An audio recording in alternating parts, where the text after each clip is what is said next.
Dhibane Maxamed Macalin Cali Shiiqo waa muwaadin Soomaaliyeed oo ku xanuunsanaya muddo 6 sano ah magaalada Muqdisho kaasi oo qaba cudur halis ah oo ka haleelay dhammaan jirkiisa oo dhan waana paralysis oo aan lahayn wax dhaqdhaqaaq ah da'diisu wiilkan yar waa 7 sano jir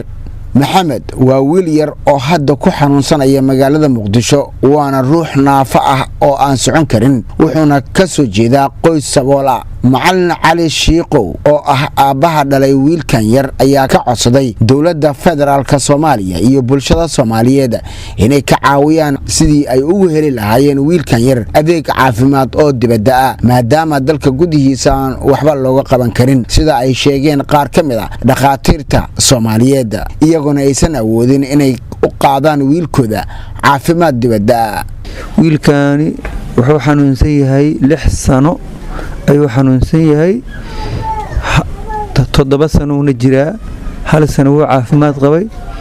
6 sano oo ka soo hartay wuu xanuunsanaay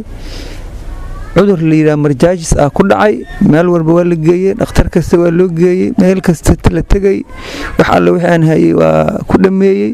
dhakhtar kasta markii ugu dambeeyay ninkasta wuxuu yiri aan waxba kama qaban karo dibadda hadii loo qaado sida Jarmalka oo kale iyo meelahaas waa rijaan ka qabnaa laakiin hadda anagu wadankan wax uga qaban karno marka nin 7 sano 6 sano xanuunsanaay qof hayay waa la iska malay karaa culayska ay leedahay oo intaas qofku marka xanuunsan yahay bil kasta dhakhtar u baahan yahay qofku marka waxaan rabnaa marka adduunyada dalka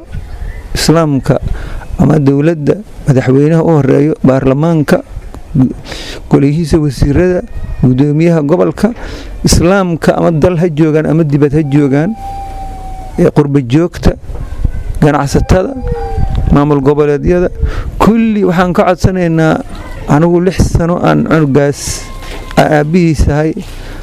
aan hadda meel geynayay waxaan hayay waa ku dhameeyay marka waxaan rabaa in la caawiyo aaba Macalin Cali Shiiqo ayaa ii sheegay in muddo 6 sano ah oo uu ku xanuunsanayay wiilkan yar magaalada Muqdisho isla mar ahaantaana ay ka qoosteen caafimaadkiisa dalka gudihiisa wax looga qaban karo iyagana aysan awood u lahayn inay u qaadaan dalka dibadiisa Muuse Cismaan Abtoow telefishinka qaranka Soomaaliyeed magaalada Muqdisho.